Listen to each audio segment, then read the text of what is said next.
Hello बच्चों। तो चलो, सरफेस केमिस्ट्री में हम लोग पढ़ रहे थे अभी तक अधिशोषण समतापी, एडजोर्प्शन आइसोथर्म। तो पिछले लेक्चर में हम लोग एडजोर्प्शन आइसोथर्म यानी अधिशोषण समतापी कंप्लीट कर चुके हैं बच्चों। तो हमारा चैप्टर चल रहा है सरफेस केमिस्ट्री। तो चलिए लेक्चर को आगे बढ़ाते हैं। और मैंने आपको पढ़ाया था कि अधिशोषण, फ्रेंडलिक का अधिशोषण समतापी के अनुसार अधिशोषित गैस की मात्रा, अधिशोषक के पृष्ठ पर अधिशोषित गैस की मात्रा x/m, ये है अधिशोषित गैस की मात्रा और ये है अधिशोषक का द्रव्यमान, बराबर होता है Kp के पावर 1/n। आता है x/m बराबर Kp के पावर 1/n। अब इसमें जब हम लोग लॉग लेते हैं दोनों तरफ तो बच्चों हो जाता है log x/m equal to log k plus 1/n log p।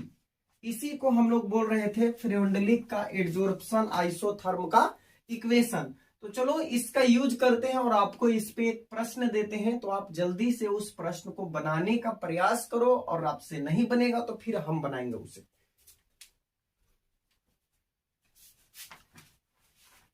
देखो प्रश्न है log x/m तथा p के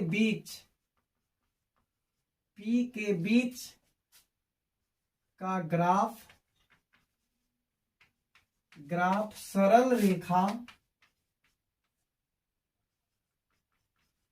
सरल रेखा प्राप्त होता है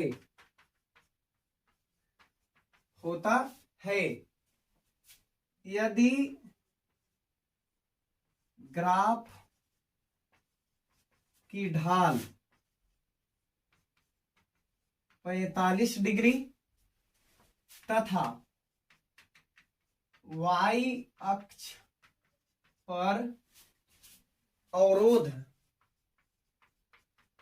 अवरोध जिसे हम इंटरसेप्ट बोलते हैं बच्चों, इंटरसेप्ट 0.301 हो तो प्रति ग्राम अधिशोषक पर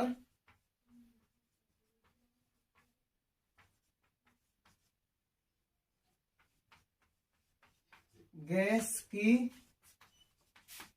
मात्रा ज्ञात करें यदि दाब।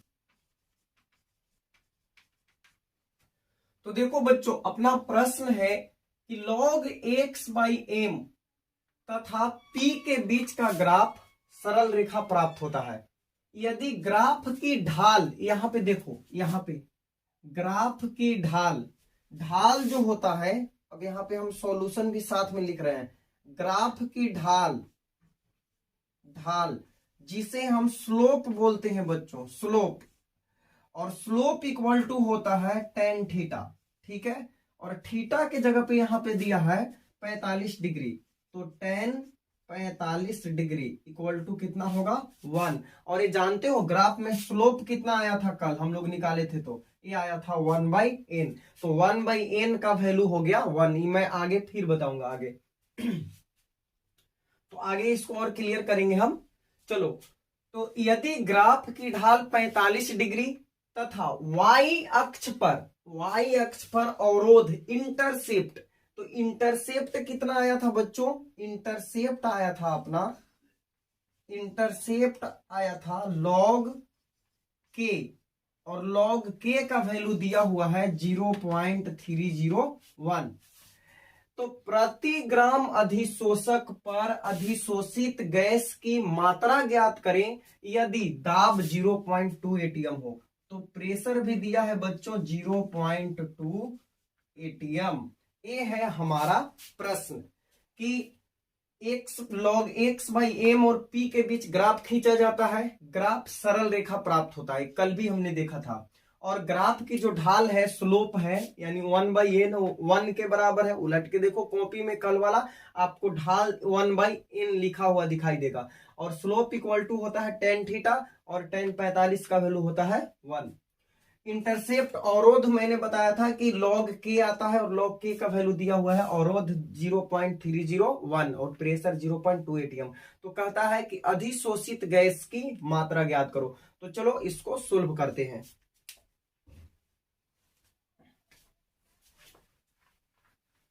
तो देखो, we know that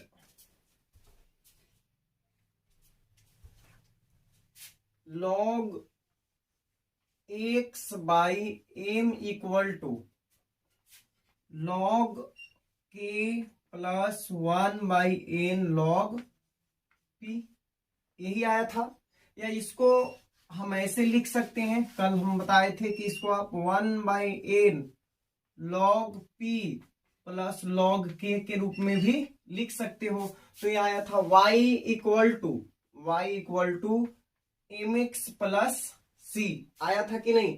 और c जो है इसी को हम लोग बोलते हैं अवरोध, इंटरसेप्ट। और इंटरसेप्ट के जगह पे log k, और log k का इंटरसेप्ट का वैल्यू दिया हुआ है 0.301। अच्छा, उसके बाद स्लोप जो होता है वो m होता है, x का कोफिशियंट जो होता है वही स्लोप होता है, ढाल होता है। और m के जगह पे 1/n, और m इक्वल टू होता है बच्चों tan थीटा। तो tan 45 का वैल्यू आ गया 1, यानी 1/n का वैल्यू आया 1।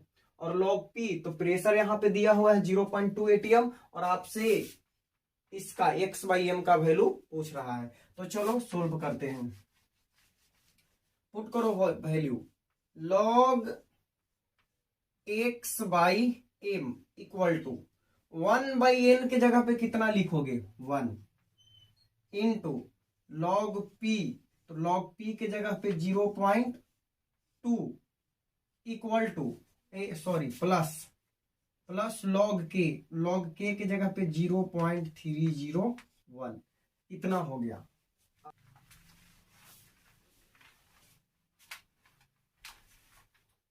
तो बस अब काम रह गया इसको आगे सोल्व करने का। देखो बच्चों, log x/m equal to log 0.2 को हम लिख सकते हैं log 2/10 प्लस log, ये log नहीं है यहाँ पे, प्लस 0.301। तो log x/m इक्वल टू, देखो तो log a/b को हम लिख सकते हैं log a minus log b, और यहां पे है 0.301। आगे बढ़ते हैं, तो log x/m equal to log 2 का वैल्यू 0.301 माइनस log 10 का वैल्यू बच्चों 1, और प्लस हो गया 0.301। ठीक है, तो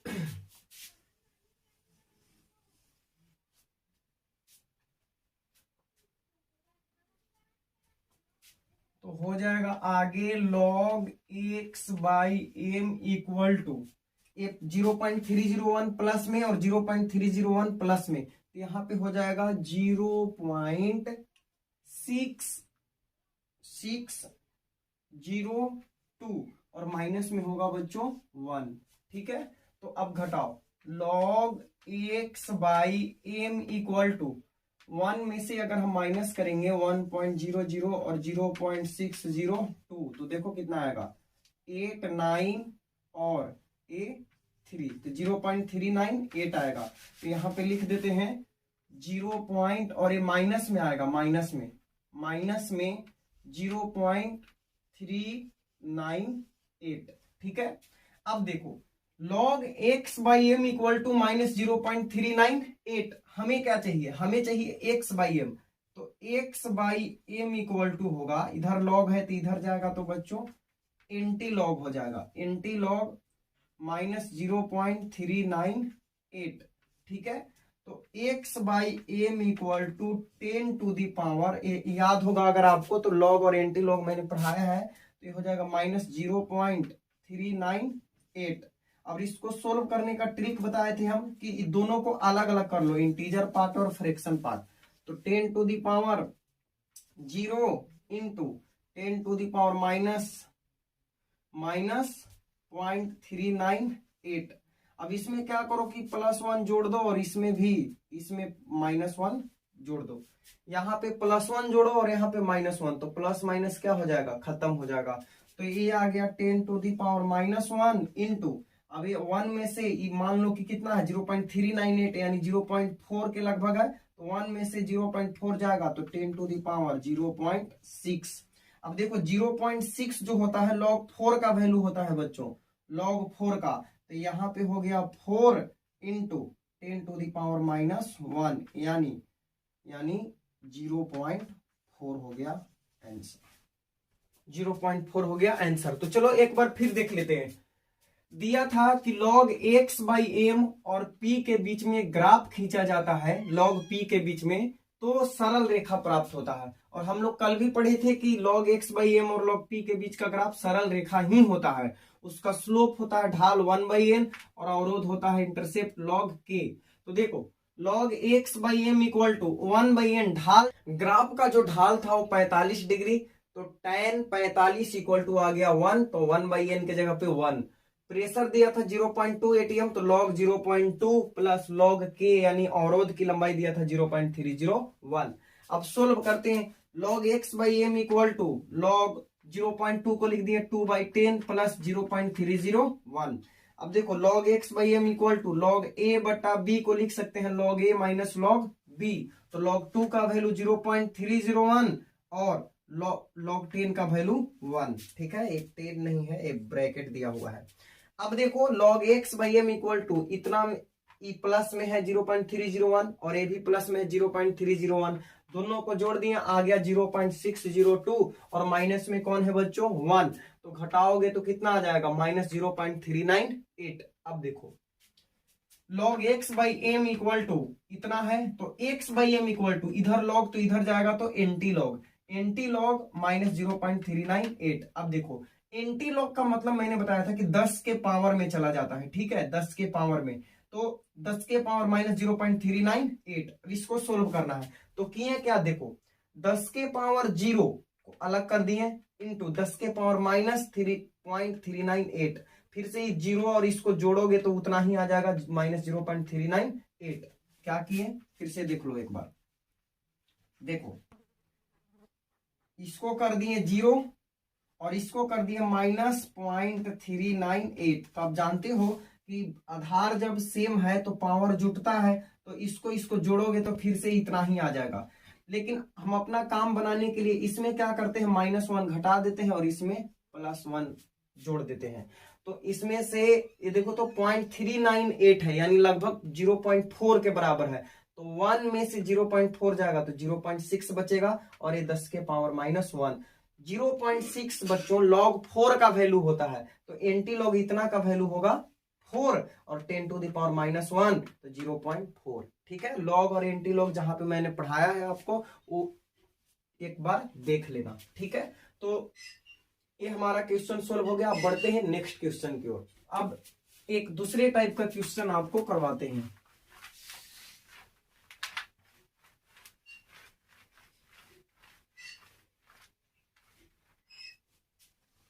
तो देखो क्वेश्चन है बच्चों, 3 ग्राम सक्रिय चारकोल, 3 ग्राम सक्रिय चारकोल को 50 ml एसिटिक अम्ल के विलयन में 50 ml एसिटिक अम्ल के विलयन में मिलाया जाता है और विलयन का नॉर्मलता है बच्चों 0.06 नॉर्मल। फिर से 3 ग्राम सक्रिय चारकोल को 50 मिलीलीटर एसिटिक अम्ल के विलयन में मिलाया जाता है जिसकी नॉर्मलता 0.06 नॉर्मल है। और हम जानते हैं कि सक्रिय चारकोल जो है एक अच्छा अधिशोषक है, तो करता क्या है कि जब हम विलयन में उसको मिलाते हैं चारकोल को, तो एसिटिक अम्ल को अपने सतह पे अधिशोषित कर लेता है। तो वही हुआ यहाँ पे, देखो 1 घंटे के बाद विलयन का नॉर्मलता 0.042 नॉर्मल पाया जाता है। पहले कितना था? 0.06 था, अब कितना हो गया? 0.042, यानी घट गया। मतलब कि चारकोल जो है कुछ एसिटिक अम्ल को अधिशोषित कर लिया। तो पूछ रहा है कि प्रति ग्राम चारकोल के द्वारा, टोटल कितना ग्राम है? 3 ग्राम। तो कह रहा है कि प्रति ग्राम चारकोल के द्वारा एसिटिक अम्ल का कितना मात्रा अधिशोषित किया गया। तो चलो यहाँ पे देखते हैं सॉल्यूशन। हम लोग पहले ढूंढते हैं इसमें क्या क्या दिया है। चारकोल जो है वो 3 ग्राम है, चारकोल 3 ग्राम है, ठीक है। एसिटिक अम्ल, एसिटिक अम्ल कितना है बच्चों? एसिटिक अम्ल है, एसिटिक अम्ल तो दिया ही नहीं है कि कितना है। एसिटिक अम्ल के बिलियन में, बिलियन 50 मिलीलीटर है, तो बिलियन का आयतन यहाँ पे एसिटिक अम्ल का मात्रा मान लेते हैं W है, और बिलियन, बिलियन का आयतन कितना है? 50 मिलीलीटर, ठीक है, 50 मिलीलीटर है। अच्छा, एसिटिक अम्ल का अनुभार ज्ञात करो। तो एसिटिक अम्ल होता क्या है बच्चों? CH3COOH, यही हमारा एसिटिक अम्ल है। तो इसका अनुभार हो जाएगा कार्बन 12 12 24, 24 3 27, 28 28 और 16 दूनी 32, 28 32 60 ग्राम पर मोल। तो एसिटिक अम्ल का अनुभार हो गया 60 ग्राम पर मोल। 12 दूनी 24, कार्बन 2 है तो 12 दूनी 24 हो गया, 4 हाइड्रोजन है तो 24 4 28 हो गया, और ऑक्सीजन का 16 होता है तो 16 दूनी 32, टोटल जोड़ के 60 ग्राम पर मोल।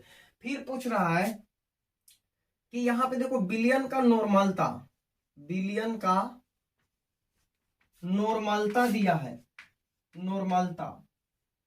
तो नॉर्मलता निकालने में थोड़ा डिफिकल्टी होता है बच्चों, क्योंकि यहाँ पे तुल्यांकी भार निकालना पड़ता है। तो हम लोग जानते हैं कि नॉर्मलता बराबर होता है n गुने मोलारता।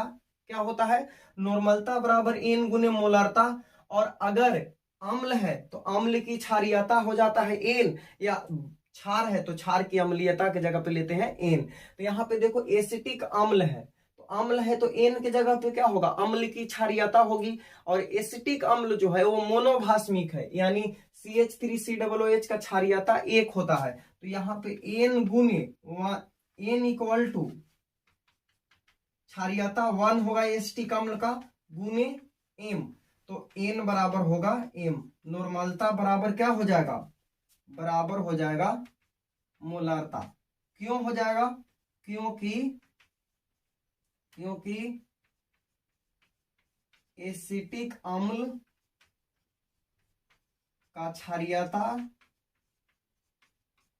1 होता है, 1 होता है। ये सब सॉल्यूशन चैप्टर में हम लोग कर चुके हैं।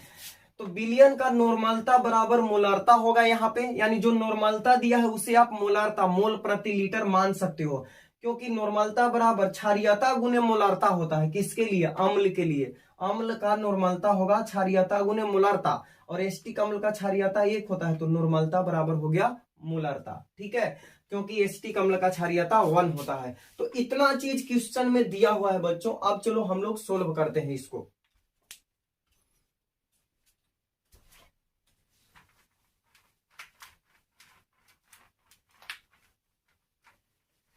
तो देखो, अधिशोषण से पहले हमने देखा कि बिलियन का जो नॉर्मलता है बच्चों 0.06 मोल प्रति लीटर होगा, क्योंकि यहाँ पे नॉर्मलता तो ग्राम तुल्यांक में आता है, पर नॉर्मलता मोलारता के बराबर है तो हम इसको मोल प्रति लीटर भी लिख सकते हैं।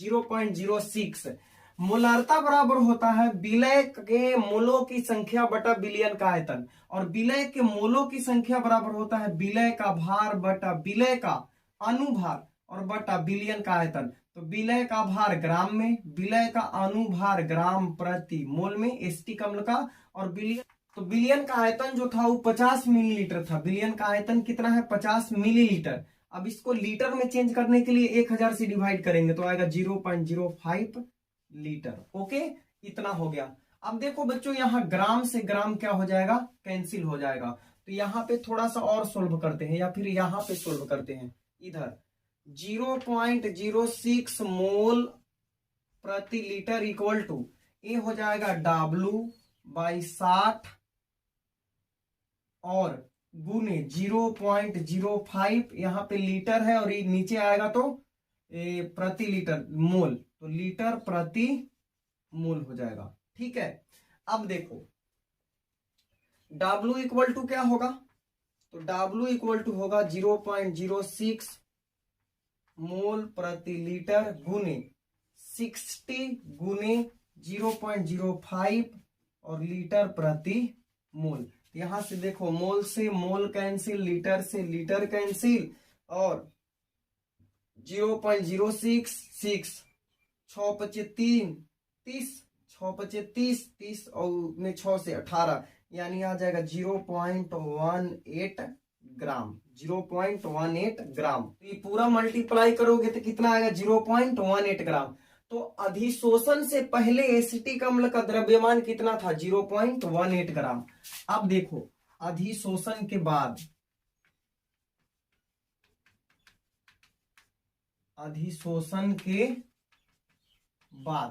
अधिशोषण के बाद विलयन का नॉर्मलता कितना हो गया 0.042। यहां पे लिख लेते हैं 0.042 बराबर एसिटिक अम्ल का द्रव्यमान बटा एसिटिक अम्ल का अनुद्रव्यमान और बटा विलयन का आयतन 0.05 लीटर। तो अब यहां से W इक्वल टू क्या हो जाएगा, W इक्वल टू होगा 0.042 गुने 0.05 गुने 60। तो अब करो गुना 6 पचे 30, यहां भी 0.042 गुने 6 पचे 30 और 2 अंक के बाद दशमलव, तो 3 हो जाएगा।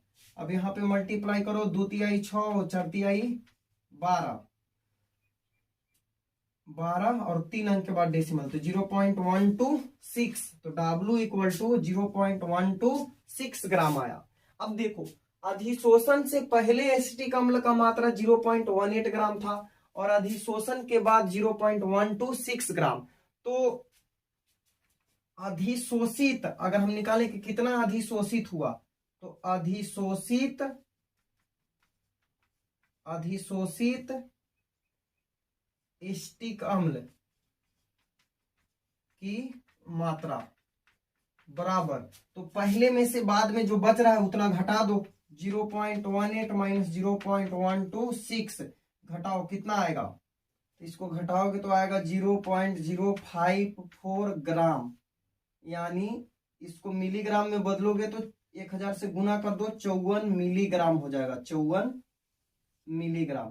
तो ये आ गया कि इतना जो अधिशोषित, इतना जो एसिटिक अम्ल है वो अधिशोषित हो गया है। देखो अधिशोषण से पहले जब हम निकाले एसिटिक अम्ल का मात्रा तो 0.18 ग्राम आया, अधिशोषण के बाद हमने निकाला तो आया 0.126 ग्राम।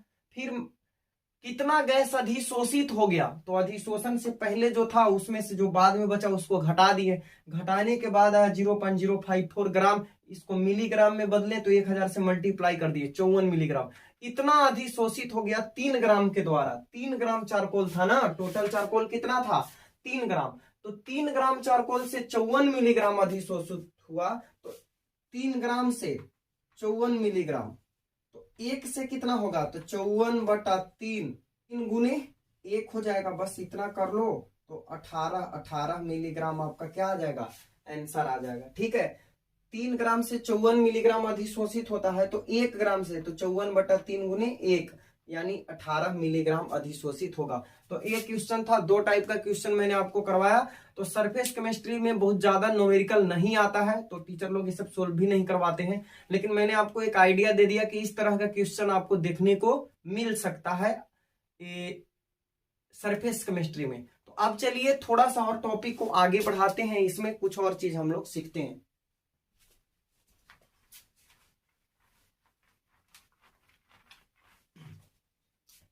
अब देखो हमारा अगला टॉपिक है विलयन की प्रवस्था से अधिशोषण,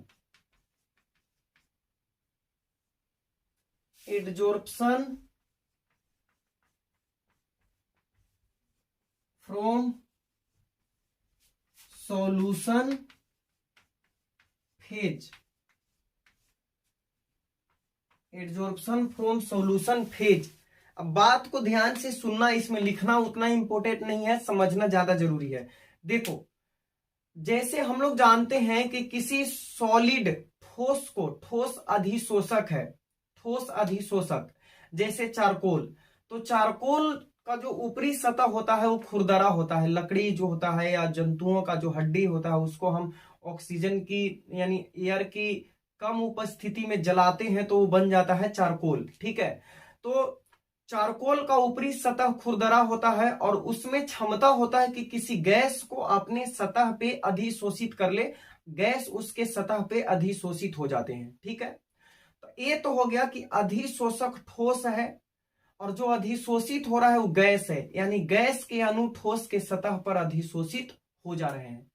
लेकिन बच्चों ऐसा देखा गया है कि अगर किसी रंगीन पदार्थ का विलयन है, कोई रंगीन विलयन है और उसमें चारकोल को मिलाया जाता है, रंगीन विलयन में चारकोल मिलाया जाता है, तो विलयन रंगहीन हो जाता है, यानी उसका रंग, कलर समाप्त हो जाता है, खत्म हो जाता है, या फिर कह सकते हो कि कलर कम हो जाता है।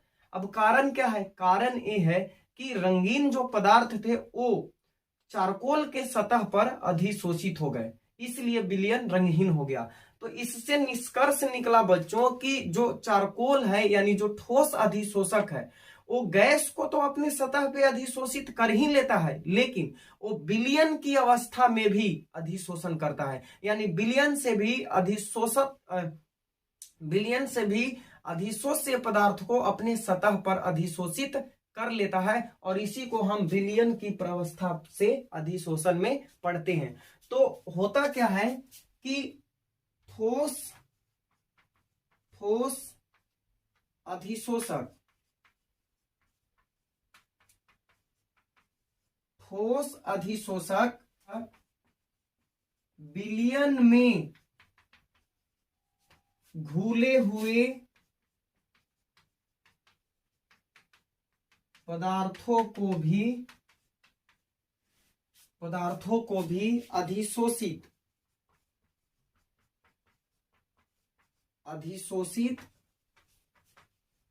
कर लेते हैं।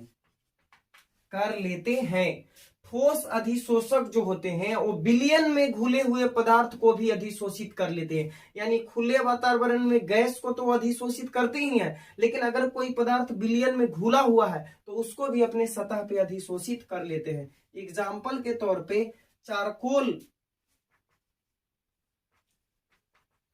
किसी रंगीन विलयन में डालकर हिलाया जाता है तो विलयन रंगहीन हो जाता है। जब चारकोल को किसी रंगीन विलयन में डालकर हिलाया जाता है तो विलयन रंगहीन हो जाता है, उसका कलर समाप्त हो जाता है। कारण वही है, चारकोल क्या किया, रंजक को यानी जो कलर्ड मैटर थे उसको अपने सरफेस पे अधिशोषित कर लिया। ठीक है, अब इसमें विलयन की अवस्था में जो अधिशोषण होता है उसकी महत्वपूर्ण बातें, कुछ इंपॉर्टेंट फैक्ट है। जब विलयन की अवस्था से अधिशोषण होता है तो यानी कि ताप का क्या प्रभाव पड़ेगा, अधिशोषक कैसा होना चाहिए, तो उन सारी बातों को लिखने के लिए आ जाता है कभी कभी एग्जाम में, तो इसको लिख लीजिए, फिर उसको लिख डालते हैं हम लोग। लिखो, तो देखो क्या क्या बातें याद रखनी है। पहली बात कि अधिशोषण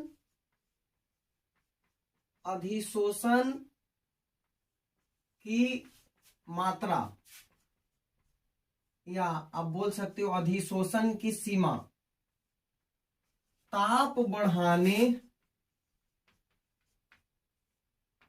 बढ़ाने से घटती है।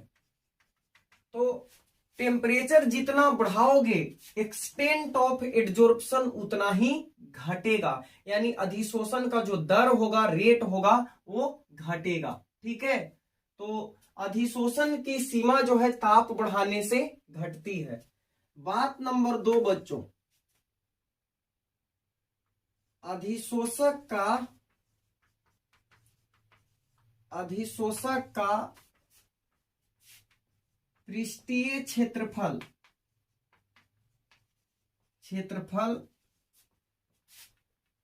बढ़ने से बढ़ती है। कौन बढ़ती है? कौन बढ़ जाएगी? कौन बढ़ेगी? आलिया भट्ट? नहीं, बढ़ेगी अधिशोषण की मात्रा। तो अधिशोषक का पृष्ठीय क्षेत्रफल जितना अधिक होगा, यानी चारकोल जो मिलाए थे, चारकोल का पृष्ठीय क्षेत्रफल सरफेस एरिया जितना अधिक होगा, अधिशोषण की मात्रा उतना ही अधिक होगा। सिंपल सी बात है कि ये सतही घटना है, पृष्ठीय घटना है, तो पृष्ठ जितना अधिक होगा अधिशोषण का मात्रा उतना ही अधिक होगी। ठीक है। बात नंबर 3, अधिशोषण की सीमा बिलियन